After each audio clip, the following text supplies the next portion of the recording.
மகாதேவா, பக்தன் வந்துவிட்டான் சர்வேஸ்வரா.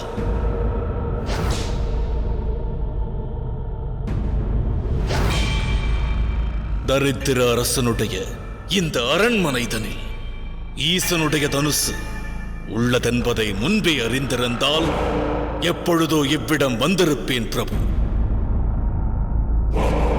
ஜனகன் புதல்வியின் சுயம்பரம் வெறும் நிமித்தமேயாகும். திவ்ய தனுசு விரைந்து என்னை வந்து சேரும். எவ்வாறு தனுசை போற்ற வேண்டும் என்று ஜனகன் அறிவானா? போற்றப்பட வேண்டுமெனில் இது லங்கை அடைய வேண்டும். தம் மகாபக்தனின் அரண்மனையை இது அலங்கரிக்க வேண்டும். ராவணனுடைய ஸ்வர்ண நகரமான லங்கை.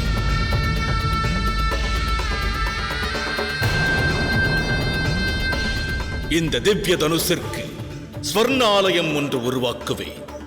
ஸ்வர்ண ஆலயம் இல்லை இல்லை, திவ்யத்துவம் வாய்ந்த தனுசினை ஸ்வர்ண ஆலயத்திற்குள் நவரத்தின கற்கள் கொண்டு அலங்கரிப்பேன்.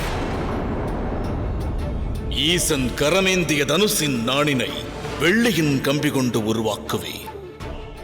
வெள்ளியா? அது அழகு சேர்க்காது.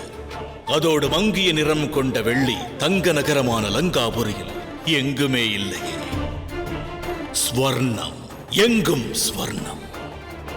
ஆகையால் சிவதனுசின் நாணம் ஸ்வர்ணத்தால் ஜொலிக்கும்.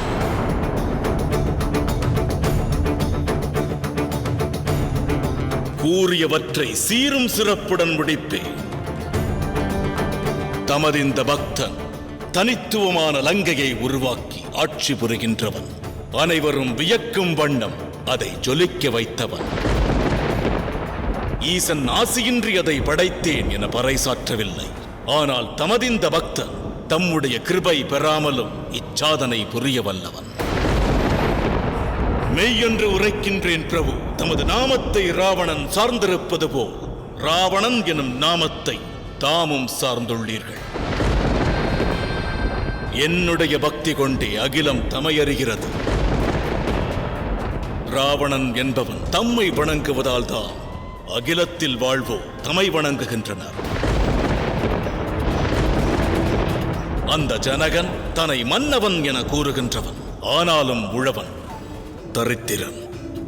சர்வேஸ்வரன் ஸ்தானம் தரித்திரன் வாழும் இடமல்ல, லங்காபுரியே. ராவணன் வசிக்கும் லங்காபுரி நிகழும் சுயம்பரத்தில் நான் இந்த தனுசில் நாணேற்றும் வேளை ராவணன் பக்தி அல்லாது தமது அருளானது பரீட்சிக்கப்படும். சுயம்பரத்தில் தம்முடைய மகாபக்தன் வெற்றி ஒன்றையே அடைய வேண்டும். ஹரஹர மகாதேவா, ஹரஹர மகாதேவா.